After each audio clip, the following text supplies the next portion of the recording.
de novo. Esse é o Encontro dessas Mulheres. Meu nome é Cília Manuel Ferreira, editor do blog Tabacaria. Agora conseguiu? Continuo não te vendo, só te escuto. Não sei como resolver, porque as pessoas estão me vendo. Pois é. Se quiser fazer perguntas sem me ver.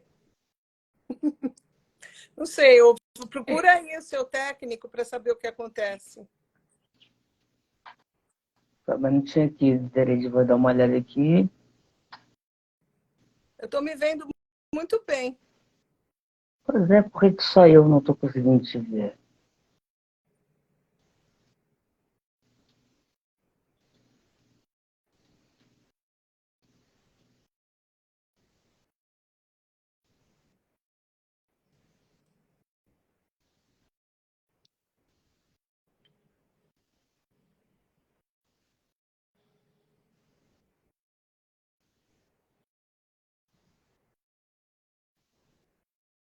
Ah,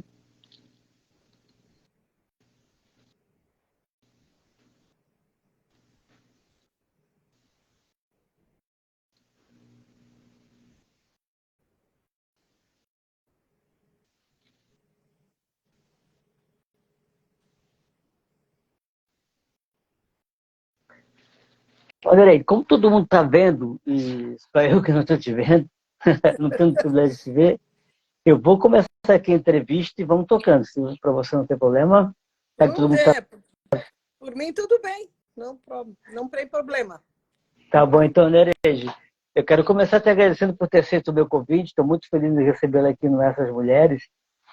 E seja bem-vindo a Essas Mulheres. E obrigado pela presença. Eu que agradeço o convite, com certeza. Foi uma surpresa, fiquei muito feliz e muito obrigada. Estamos aqui à disposição. Obrigado, Nereide. Nereide, eu sempre, quando eu começo as minhas lives, eu gosto de ler alguma coisa que as minhas convidadas escreveram, quando são escritoras, é claro. E eu separei aqui um trecho de um artigo que você escreveu muito legal, Os Caminhos na Arte na Escola. Eu gostaria de ter o privilégio de ler. Posso ler? Pode, um prazer. Obrigado, Nereide.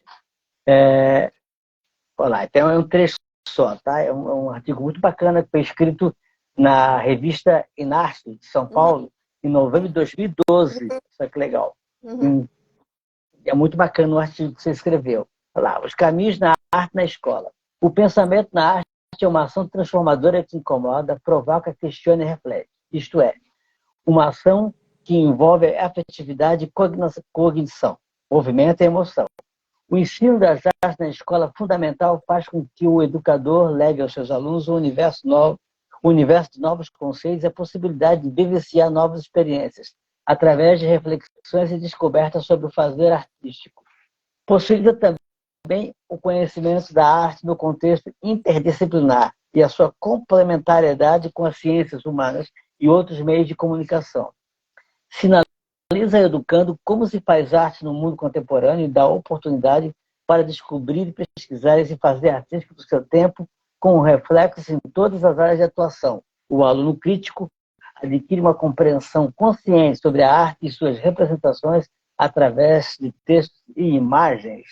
Peguei esse trecho para fazer um artigo maravilhoso, viu, Nereide? Muito Lindo obrigada. mesmo. Parabéns. Muito obrigada. Imagina, obrigada. Realmente foi nessa fase eu estava envolvida plenamente com arte, educação, música, artes visuais. Eu escrevi vários livros, eu tenho mais de 80 livros publicados, né, no Brasil, e muitos deles tratam de arte e educação, e inclusive para crianças, para jovens e também para adultos, né? Eu escrevi sobre arte contemporânea. Recentemente, eu lancei um livro sobre história da arte pela editora do Brasil, né? e o panorama da arte do Paleolítico ao contemporâneo. Então, eu adoro artes plásticas, artes visuais, são fundamentais para o desenvolvimento do conhecimento do ser humano, da formação, né, da sociedade. A arte é uma necessidade, ela faz parte da vida da gente. Tanto a arte visual, como a literatura, como música, o teatro, são expressões necessárias para que o indivíduo cresça, conheça o mundo que ele vive, conheça a sua história e também conheça a si mesmo.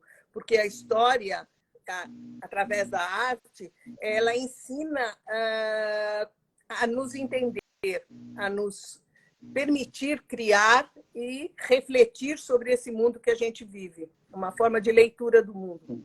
Você vê que eu fico entusiasmado quando eu falo de arte. Eu falo muito mesmo. Imagina, uma delícia te ouvir, viu? Um aprendizado, tenho certeza disso, viu? Bom, para quem não conhece a Nereide, vamos conhecer um pouquinho mais da Nereide. Cidade que sou uma boa noite para Maria do Carmo, que entrou aqui, minha querida amiga Maria do Carmo, poeta baiana.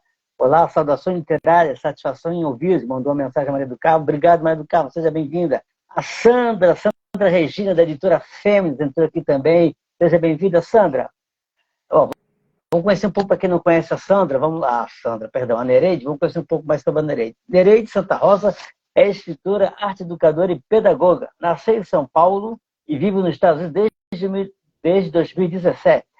Cidadã portuguesa e italiana, olha só que legal.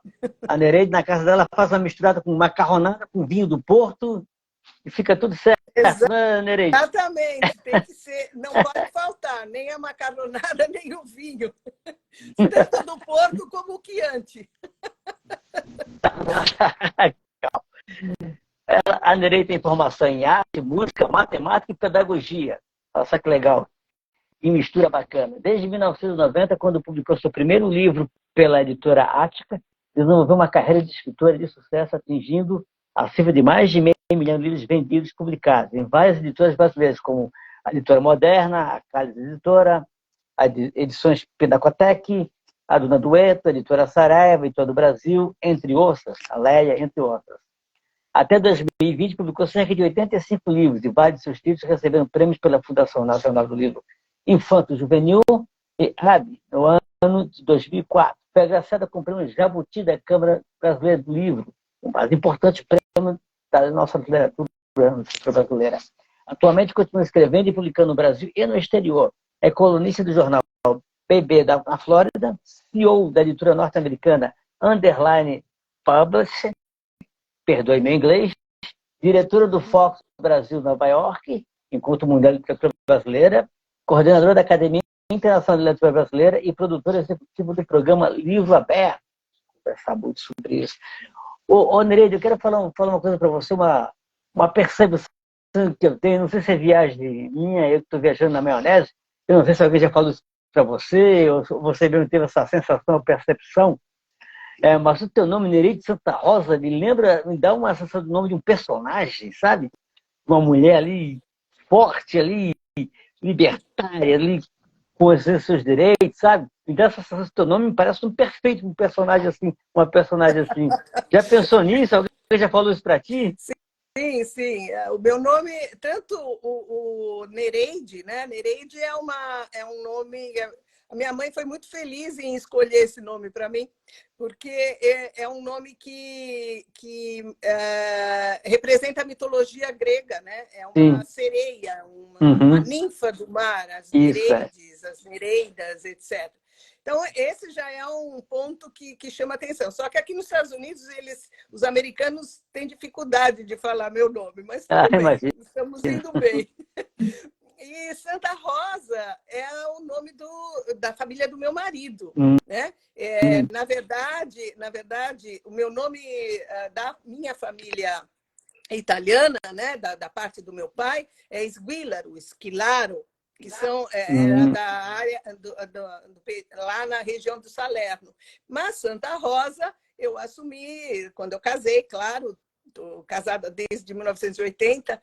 E a gente, na verdade, o nome original era Santa Rosa, porque ele também tem cidadania italiana, era Santa Rosa, da região que da legal. Áustria-Húngaro. Então, Santa Rosa tem a ver com... E aí, no Brasil, virou Santa Rosa, né? E aí é um nome realmente que eu adoro muito mesmo.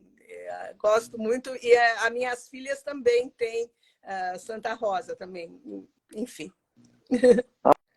Mas é um nome bacana, assim, para uma personagem de um conto, de um romance, é espetacular, eu acho. Fiquei com isso na minha cabeça, viu, Nereide? Muito legal.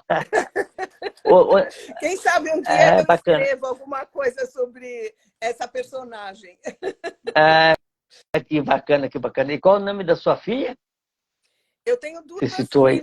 duas filhas, uma é Priscila, a outra é Tatiane Santa Rosa, as ambas são Santa Rosa, que moram aqui nos Estados Unidos comigo, também já tem uma carreira assim, eficiente, ótima, tá tudo indo bem. Meu genro é maestro na Califórnia, a minha Olha filha só que é legal. doutora, trabalha também na Califórnia, e a Priscila é professora aqui da Universidade da Flórida. E é isso, e é estudante aqui, né, também, claro. Que É isso legal, aí, essa é família a Santa Rosa. família Santa Rosa. Agora, as minhas... tenho cunhadas, tem a família é grande, Santa Rosa. Pois é. E a família Santa Rosa aí agitando a terra do Tio Sam, né? Que legal. Fazendo sucesso, Olha, brilhante. legal, vou adotar esse comentário, vou contar para elas, se elas não estiverem assistindo. Que bacana, Nereide. Só deixa eu dar um boa noite aqui para minha mãe que entrou aqui. Mãe, a mãe, sabe como é que é? Isa Claro. Silveira Ferreira. Obrigado, mãe. Seja bem-vinda. Muito legal ter a senhora aqui. Entrou aqui minha tia Fátima também aqui, meu tio Gilmar. Entrou aqui a Dani, minha querida amiga. Lá, todos bem-vindos. Mas então, Nereide, a sua história com a literatura, você tem uma história legal de formação, você é formado em matemática, né? Arte. E Pois como é que é, foi essa pois sua é. relação com a literatura? Eu estudei piano e música desde criança, desde pequena, né? E já comecei a dar aula com 16 anos, eu já era professora de música e, ao mesmo tempo, eu queria fazer também matemática, porque eu vejo muitas relações entre matemática e música, sabe? Uma das minhas pesquisas, logo que eu ainda estava no início da minha carreira, uma das pesquisas que eu desenvolvi foi ensinar a matemática através da música, né, para crianças. Eu sou muito, eu relaciono muito as coisas, né? Arte, música, matemática, tem tudo a ver, porque, na verdade, música você tem o ritmo, você tem os valores das notas, a duração, a forma como você toca, é tudo uma questão de combinar matematicamente os sons, né? Então, eu sempre gostei muito dessas duas áreas e foi assim que eu desenvolvi. Depois eu fiz faculdade de pedagogia e fui trabalhar na prefeitura do município de São Paulo, onde eu conheci meu marido, inclusive, na prefeitura de São Paulo, como professora da pré-escola. Depois eu segui a minha carreira de pedagoga e me tornei uma técnica, vamos dizer assim, coordenadora pedagógica, que trabalhava com as escolas municipais de educação infantil em São Paulo. Até hoje eu sou aposentada da Prefeitura de São Paulo. Então, e ao lado disso, eu comecei a escrever, comecei a pesquisar, a partir dessa pesquisa que eu fiz, a matemática através da música, eu comecei, a editora Ática se interessou pelas minhas músicas, porque eu compunha músicas para ensinar a matemática, o raciocínio lógico, entendeu? Então, Que essas bárbaro. músicas, essas músicas foram publicadas no meu primeiro livro, pela editora Ática. Foi aí que eu comecei minha carreira de escritora, vamos dizer, né? pela editora Ática, a gente publicou já essa minha pesquisa, e aí, a partir daí, foram surgindo novas ideias, novas propostas, novas oportunidades, e aí a minha carreira deslanchou, até hoje estou aqui. Né? Elas é muito legal essa relação que você fez, né? Então, você faz da matemática com a arte, né? Com a música, depois para a literatura, é muito legal. Eu acho muito bacana isso, eu acho que tudo pode se comunicar, né? A ciência, a arte, tudo se comunica, tudo, uma coisa acrescenta para outra, né, Nereide? Eu acho isso muito bacana, assim, né? Exatamente, exatamente. Isso que eu falo, mesmo para quem faz ciências exatas, acha que a leitura ou qualquer forma de arte não faz diferença, faz sim, ajuda-se, né? Quando você é Sem uma pessoa... dúvida, sem dúvida. Einstein era formado em música e matemática, é um exemplo. Sim, Né? sim. Então, é uma questão de você perceber as relações interdisciplinares, como nesse texto que você leu, Sim. entendeu?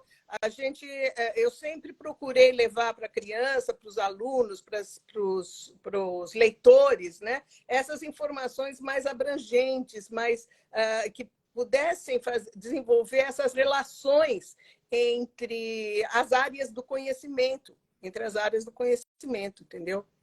Então, é necessário você ter essa visão mais ampla do mundo, para você poder entender esse mundo que a gente vive, né?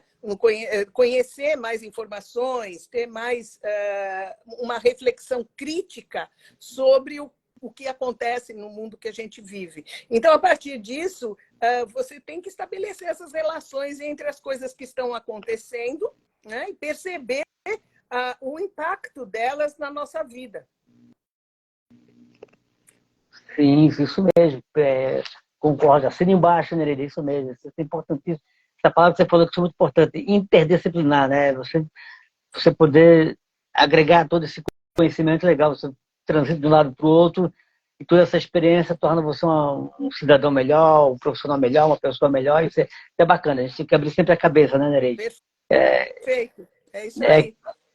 Quando eu falo da literatura, né, pessoal, quanto você mais você abre a cabeça para ler, lê melhor. Você está num caminho de qualquer profissão, qualquer área, né? Em qualquer situação. Você está lendo é um caminho. Você está num caminho e quando você lê, se abre. Você consegue chegar a bifurcações. Senão, você fica só numa linha reta, vai só naquela linha reta. Quando você lê, mais ainda, agrega outras possibilidades da arte, que é tão importante, você vai olhar esse caminho, você vai enxergar bifurcações. Você vai encontrar outros caminhos, outras formas de ver as coisas, né? O caminho ele fica mais amplo, você vê bifurcações, vê entradas, saídas, isso faz que a sua cabeça fique agitada melhor e você pense melhor, você seja um crítico melhor, você seja um cidadão melhor, uma pessoa melhor, com certeza, né? É muito bacana isso. Exatamente, Parabéns você pelo seu trabalho. falou certinho, é isso mesmo. Perfeito. Que legal, Nereide. Nereide, eu vou fazer um quadro agora aqui que é tradicional aqui das nossas lives, sabe? Que é o chamado Albert das Mulheres, na qual eu faço uma pequena homenagem a mulheres cuja história precisa ser lembrada, resgatada, que é muito importante, né? A gente que vive numa sociedade tão machista, né? Misógina mesmo, diria. É importante falar o legado que essas mulheres deixaram, o caminho que elas abriram, é muito importante, né? Sabe que na sociedade a história é sempre contada pelo homem, né? O homem branco ainda, né? E quando é hétero também, né? É um branco e hétero, né? Eu sei bem que eu estou falando que eu sou homem, branco, hétero, então eu sei o que a gente apronta, né? Então é importante falar que essas mulheres fazem o legado que elas fizeram, não deixar, como se costuma deixar no segundo plano, terceiro plano, invisíveis, né? Excelente ideia. E eu comecei essa homenagem com a minha conterrânea catarinense Antônia de Bastos, que foi uma grande educadora, jornalista, escritora, política, primeira deputada negra do Brasil, isso lá na década de 30. Passei por mulheres maravilhosas, mais de 120 mulheres homenageadas, falei Carolina Maria de Jesus, Pagu, Cecília Meirelles, Yara Elvaberg, que lutou na ditadura, Margarida Maria Alves, que foi uma grande líder sindical, mulheres fantásticas, tudo para falar, Hilda Ilson, Cecília Meirelles, incrível, mulheres extraordinárias que eu tive o prazer de falar aqui. Na semana passada, por exemplo, eu falei da Ercília Nogueira Cobra, que é uma escritora paulista fantástica, lá do começo do século passado, em 1991 e agitou o começo do século passado com a sua defesa da mulher, falando do corpo da mulher, falando da importância da mulher ter o direito à sua sexualidade, ter o direito ao seu corpo, não ter o seu prazer negligenciado, falava do direito da mulher à educação. Incrível, uma mulher incrível, com uma história incrível, Ercília Cobra, Nogueira Cobra. E hoje eu vou falar de uma outra paulista muito interessante, muito legal, que é a atriz Isaura Brum. A Isaura Brum, atriz, nasceu em Jaú, interior de São Paulo, em 1916, 23 de junho de 1916. A controvérsia, a gente diz que não, que foi em 1917, um diz que foi em 1926, algumas dúvidas por falta de uma documentação mais segura para afirmar. Mas, enfim, ela nasceu em Jaú, isso é certo. E morreu em 2 de maio de 1977, depois de sofrer um infarto. Ela é de uma família pobre, né? E ela perdeu o pai com uns 3 anos de idade e a mãe com 11 anos de idade. E foi morar com a avó. Morou com a avó até a avó morreu com 16 anos, aí ela foi para a capital para arranjar emprego. Alguns dizem que ela foi até expulsa pelos tios. Agora tem que se virar, dar conta da vida. E foi procurar emprego em São Paulo, né? E chegando lá, conseguiu emprego de empregada doméstica, começou a trabalhar. E o que aconteceu? Ela conheceu um rapaz, se apaixonou, engravidou dele, só que o cara abandonou a nossa Isaura, deixou ela na mão com grávida, não quis saber dela. E pior, ela perdeu também o emprego, né? Porque a família não quis mais que eu fosse trabalhar com eles, não, que é isso, não vou querer essa preta aqui grávida, aquela coisa, né? País racista, como a gente sabe. Ela perdeu o emprego, não tinha onde morar, ficava num abrigo, às vezes ficava algum espaço que a igreja oferecia, dormia até no banheiro público, mas não podia dormir, não tinha condição, estava uma situação de rua mesmo, assim, né? E teve a filha nessas condições. E acabou morrendo com poucos meses de vida, assim. Teve pneumonia e não resistiu à situação precária da Isaura.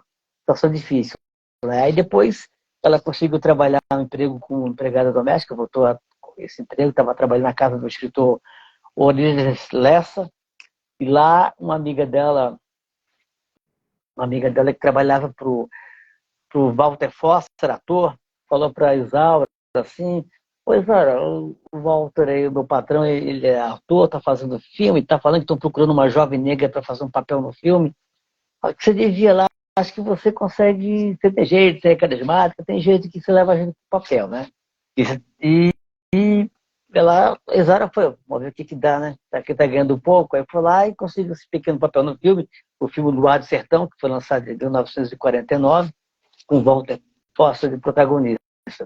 Aí ela começou a pegar vários papéis de cinema, aí isso no começo ainda ela trabalhava de empregada, aí não largou o emprego de empregada, continuava empregada e pegava os papéis no cinema, na TV, começou a pegar na TV também, final da década de 60, fez teatro também. E em 1964 ela conseguiu o papel que mais sucesso da carreira dela, que foi na novela na Tupi, O Direito de Nascer. É uma novela que é um texto de um cubano que já super conhecido na América Latina, já teve no rádio, na TV, nos países da América Latina, já era um texto conhecido do rádio brasileiro e tal, e virou uma novela aqui no Brasil em 1964. Final de 1964, dezembro de 1964, a novela estreou. Ela fez o papel de uma mãe Dolores, né, que era mãe do protagonista, mãe adotiva do protagonista. E foi um sucesso estrondoso essa novela, assim, o elenco era super assediado. Teve até um episódio que uma das empresas que patrocinava a novela foi acusada de fraude, alguma coisa assim, e todo o elenco foi chamado para depor na delegacia lá. O delegado não conseguiu ouvir o elenco, porque o pessoal lá, os fãs estavam por fora da delegacia, queria ver o elenco e fez um tumulto, não deixou que acontecesse o interrogatório, para entender o sucesso que foi essa novela, um sucesso grande demais, assim. E a nossa Isaura Bruno, ela fez um sucesso enorme, super talentosa, e depois disso, depois da novela, até chegou a lançar um livro de receitas, né, com o nome nome da personagem da novela, né? As receitas de Mamãe Dolores e tal. E seguiu fazendo novelas, seguiu filmes, fez filme do Mazzaropi, até 1969, quando ela foi para a Globo e fez a novela A Cabana do Pai Tomás, que foi uma novela terrível, né? Que fizeram a curiosidade de fazer, pintar o Sérgio Cardoso, ator que era o protagonista de preto, né? O chamado blackface, uma coisa horrorosa e tal. E a Isaura fez parte dessa novela. Foi a última novela da Isaura, 69. Depois disso, até 70, o negócio começou a complicar, começou a não ter mais papéis para ela, né? Como acontece com os atores dela, é difícil, só rola papel de empregado, escrava, e estava cada vez menos papéis, apesar de todo o sucesso da nossa Isaura Bruno, ela foi deixando de lado, né? Década de 60, ainda mais com a ditadura militar, o negócio ficou mais pesado ainda, que aquela coisa do dos presos, das minorias, a gente sabe disso, todo o racismo do país foi mais reforçado ainda, né? Continua até hoje, a gente sabe, mas complicou demais para a Isaura. Essa altura também já tinha adotado uma menina, Penha Marelli,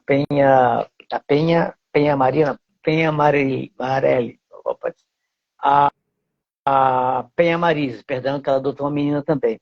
Começou a ficar complicado, o que ela teve que fazer? Fez até uns 2 filmes nessa década de 70, um até com Pelé, a Marcha, pôs um filme lá, que é um ano chanchado, um filme Seguro de Castidade, em 1965, com Pelé foi em 72, mas só ficou ficar difícil, ela começou a vender doce na Praça da Sé, para tentar se sustentar.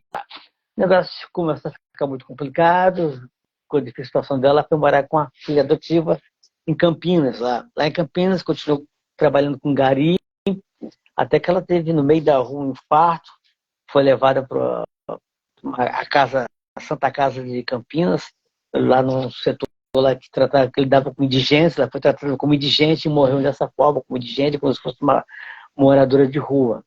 E morreu isso no 2 de maio de 77, como eu falei. É muito legal, é importante que a gente fale a história da Isaura. 2 semanas atrás eu falei da Legacy, que foi uma mulher fantástica, uma atriz espetacular, que teve uma carreira longeva, quebrou o estereótipo na dramaturgia, né, saindo dos papéis de escrava, de empregada doméstica, uma carreira maravilhosa no cinema, no teatro e na TV.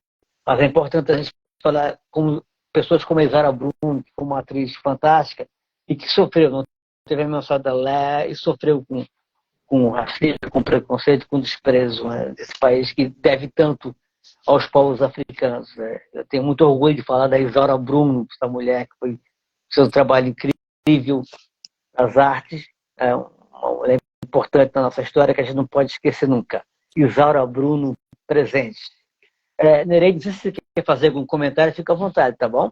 Não, eu só quero te parabenizar, porque realmente eu acho fantástico essa sua proposta de resgatar esses nomes, essas personagens, essas pessoas, e principalmente a Isaura, que foi tão importante, fez tanto sucesso com o Direito de Nascer e com o filme também, parece que ela participou. Então, é uma pena que tenha terminado dessa forma, mas o reconhecimento está nas suas palavras. Eu acho que parabéns por resgatar essa história tão importante para que as pessoas reflitam sobre como é que a gente tem que tratar as nossas celebridades, né? São pessoas que deixaram sua marca, seu legado ao longo da sua vida e que deveriam ter mais reconhecimento. Obrigado, Nereide. É um quadro que eu faço com a maior alegria. É muito prazeroso para mim contar a história da mulheres, que na verdade a gente está contando a história do país, sabe? Do ponto de vista das mulheres, é a história do país que passa assim. Eu já falei desde a Esperança Garcia, lá que foi escrava e que denunciou a crueldade que era sofrida, a escravidão, escrevendo para as autoridades, sendo a primeira advogada do Brasil, até a Marielle Franco, né? Com essa história incrível da Marielle Franco de luta pelas movimentos sociais, pelas minorias, passando por, como eu te falei, mulheres incríveis que lutaram contra a ditadura, lutando ali forte ali, né, com armas, ou defendendo seus filhos, como a Josuane, que teve um filho assassinado da ditadura e ela também foi assassinada, como a Gimeira Udina Cunha, baiana, que também teve a filha vítima da ditadura, e ela também foi vítima. E outras mulheres, como falei da Ercília, semana passada, que escreveram pelas mulheres, as mulheres do movimento feminino como a Berta Lutz, e outras mulheres que eu tenho o prazer de falar aqui nesse espaço. É um aprendizado, adoro fazer esse quadro, porque é um aprendizado para mim, é importante registrar o que essas mulheres fizeram para a gente nunca esquecer mesmo. É muito legal. Nereide, então, aí você foi para os Estados Unidos, né? Como é que foi a sua ida para os Estados Unidos, assim? Foi uma coisa que você era uma vontade, já estava programada, como é que foi? E essa ideia de montar essa editora aí nos Estados Unidos? Você mora em qual cidade dos Estados Unidos mesmo, Nereide? Eu estou na Flórida. Na Flórida? Na Flórida, em Orlando. Uhum. Então, o que acontece é o seguinte, minha filha mais velha já estava aqui nos Estados Unidos, casada, e eu sempre tive a intenção de vir para cá. A gente gostava muito já de vir para cá regularmente, inclusive para visitá-la. E aí minha vida mudou, minha mãe faleceu, minha família diminuiu. Aí houve a oportunidade de me aplicar para o visto de green card daqui. E pela minha carreira profissional, né, pelos meus prêmios, etc., eu consegui esse visto como residente permanente aqui nos Estados Unidos. A partir daí, eu falei para minha filha mais nova: você quer ir? Ah, sim, vou também, vamos lá, vamos estudar, vamos seguir em frente. Então, a família vindo toda, né? Aí a gente fica mais tranquilo. Eu, meu marido, minha filha, e minha outra já está aqui, meu neto. E então, foi uma decisão da nossa família. E é uma decisão desafiadora, porque na verdade, eu já tinha uma carreira profissional como professora, como pedagoga, como escritora, já estava aposentada, meu marido também. Então, nós falamos assim: vamos recomeçar a vida, porque quando você é imigrante, você recomeça e enfrenta novos desafios, né? Novos aprendizados. E nós viemos para cá, assim, encarando de frente e com vontade de realizar mais coisas, né? Eu não consigo ser uma pessoa que fique parada muito tempo. Eu tenho que estar sempre em ação, trabalhando, produzindo. E aí surgiu a ideia de abrir a Underline Publishing, que é uma editora norte-americana, mas que atende basicamente escritores brasileiros no exterior. Então, eu tenho hoje mais de 60 escritores brasileiros que publicam conosco, mais de 100 livros publicados aqui nos Estados Unidos de escritores brasileiros e portugueses, e também de Moçambique. Agora a gente já está ampliando, são livros em português, em inglês e bilíngues que a gente publica. Então, é uma oportunidade, porque o mercado editorial americano é muito fechado, tem grandes corporações, grandes editoras. Então, é difícil para um escritor do Brasil ou da Europa ser aprovado para ser publicado aqui. Então, a Underline Publishing é um caminho. A gente está incentivando esses escritores a virem para cá, a publicarem conosco, e divulgando esse trabalho deles aqui nos Estados Unidos. E, evidentemente, tem repercussões na Europa e no Japão e em outros países também. Mas, basicamente, por exemplo, agora, nesse próximo sábado, nós vamos participar de uma feira de livros aqui em Orlando para famílias brasileiras que estudam aqui, que têm filhos que estudam português aqui, na instituição Vamos Falar Português. Então, a gente participa de feiras de livros, como Coral Gables, Miami, Nova York. Estive agora há pouco tempo em Chicago, também fizemos uma exposição dos nossos livros, vendas dos livros em Chicago. Então, a gente vai abrindo portas para esses escritores brasileiros. Não só, eu mesma não tem, eu só tenho 2 livros na minha editora. Os outros todos são de escritoras como Regina Drummond, Toni Brandão, Graziella Hetzel, Carlos Borges.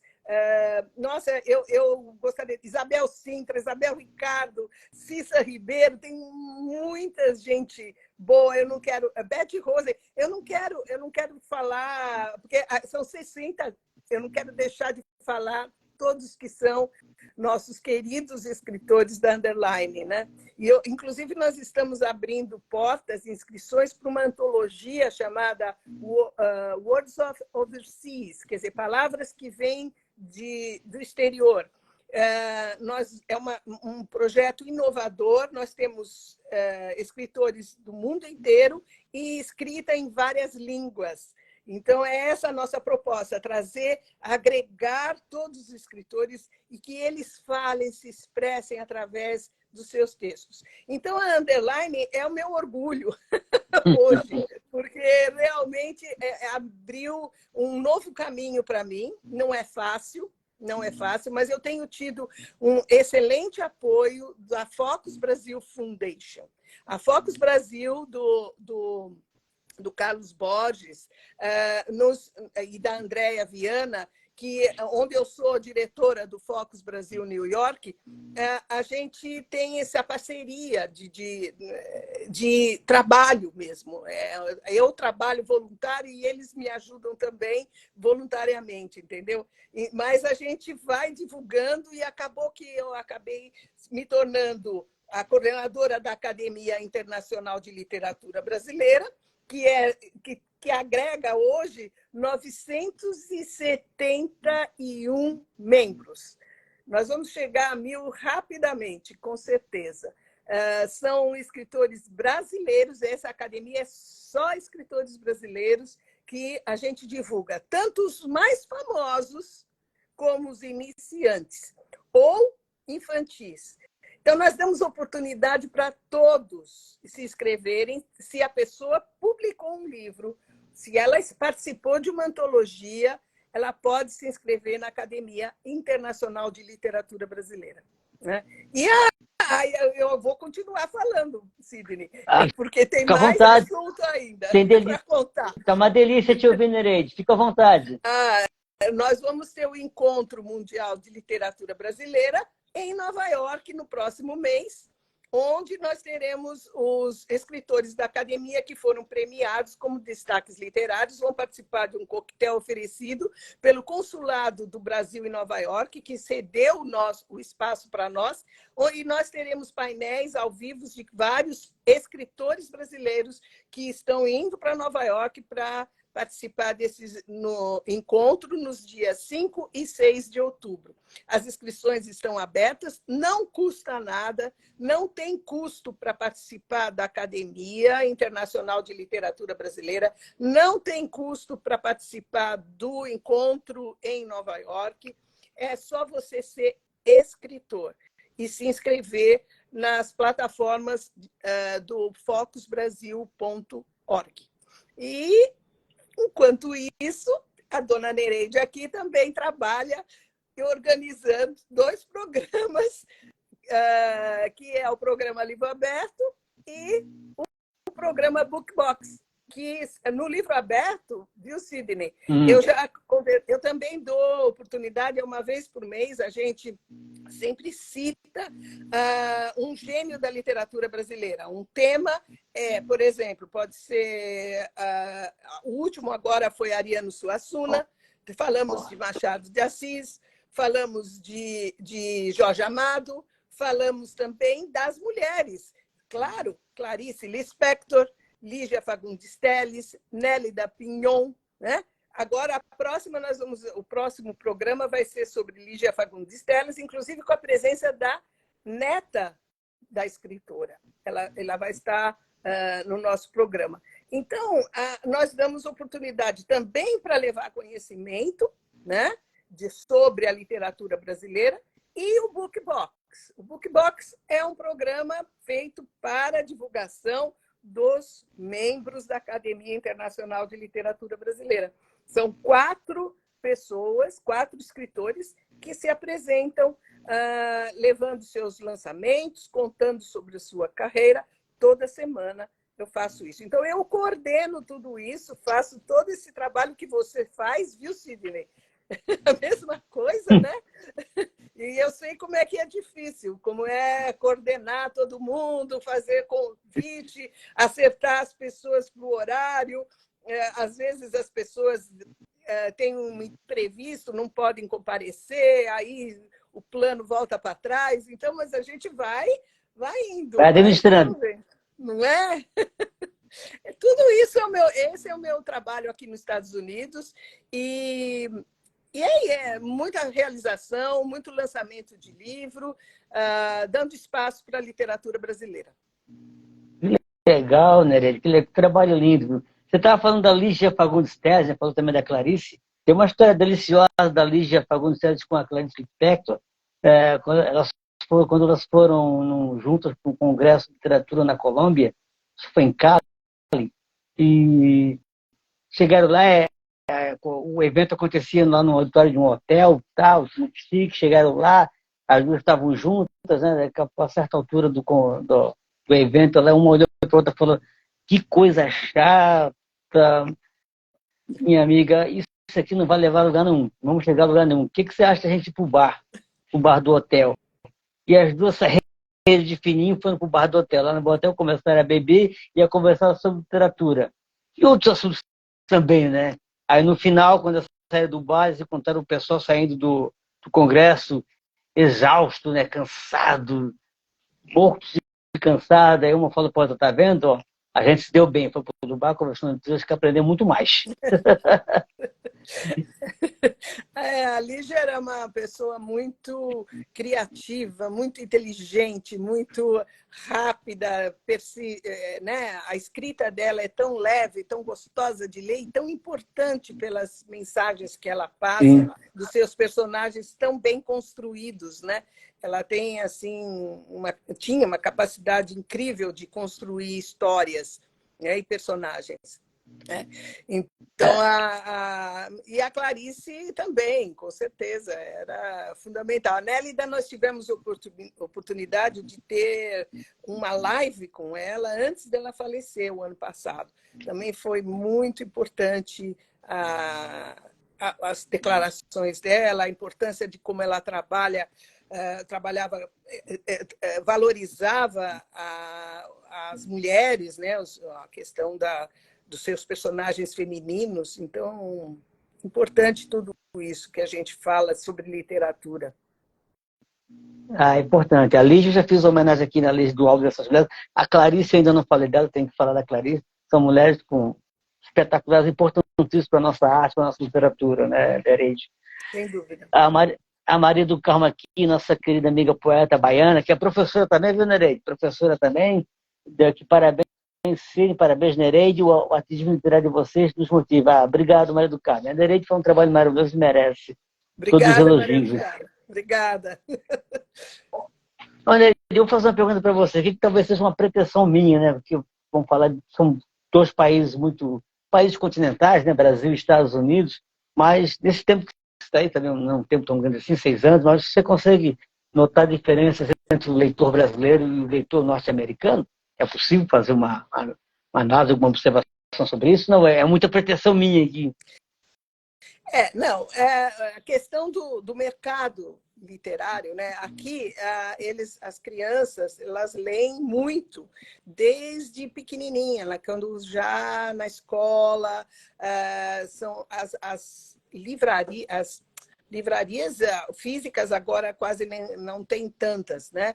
Mas tem espaços para as crianças, são espaços enormes, tem assim uma preocupação muito grande para a leitura nas escolas, através das bibliotecas. As bibliotecas aqui são fundamentais e elas que coordenam toda a produção literária e que as escolas e as crianças estão lendo.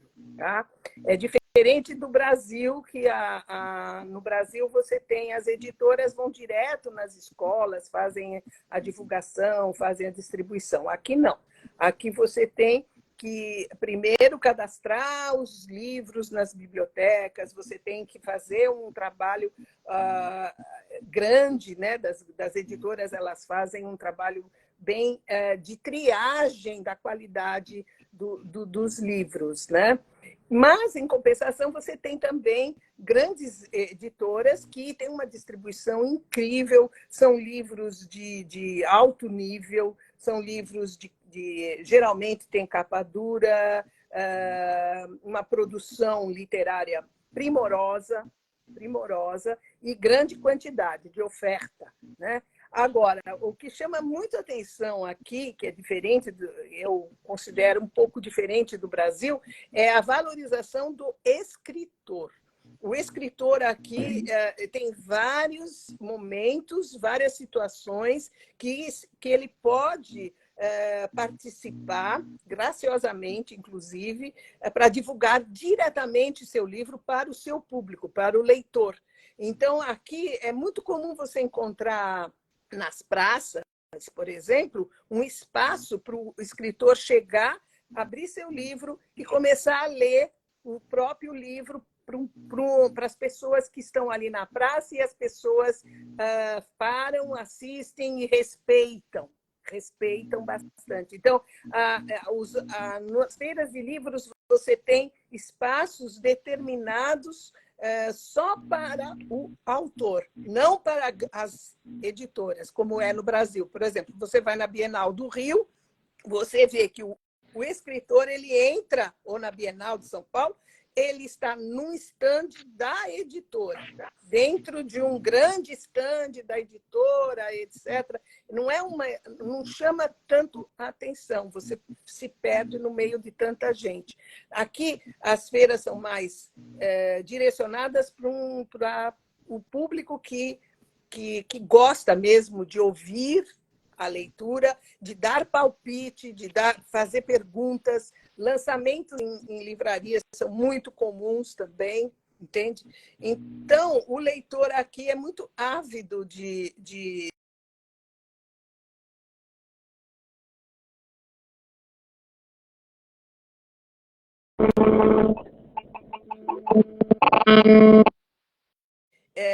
ela Alô? gosta de livros, está me ouvindo?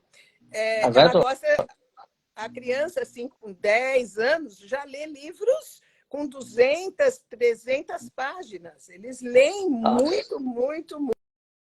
Não é da cultura, faz parte da cultura. Sim. Então, a literatura aqui é muito...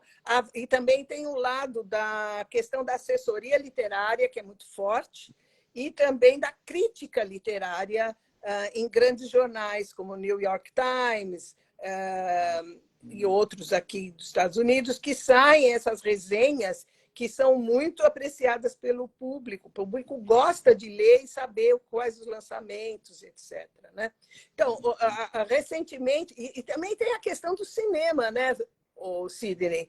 Por exemplo, Sim. recentemente nós tivemos o lançamento daquele filme Oppenheimer, você deve ter Sim. visto. Então, ele é um filme baseado exatamente americano aqui. Né? Então, você tem esse vínculo com o cinema também favorece muito a literatura aqui para o mercado editorial aqui dos Estados Unidos. Agora, a nossa underline ainda está caminhando, ainda está pequenininha, ainda não consigo.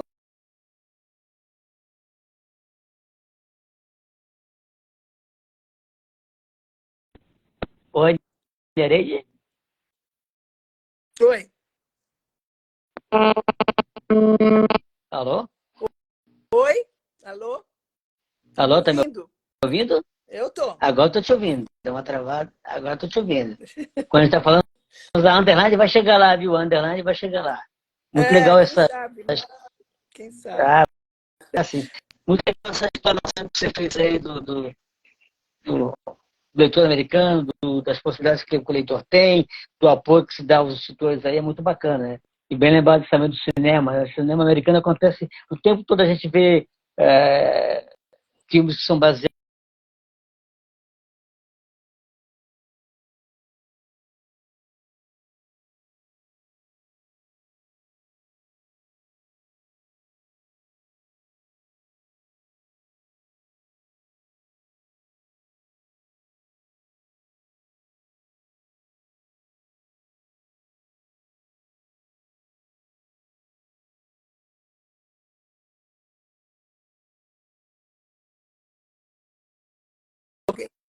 Alguém está me ouvindo? Oi?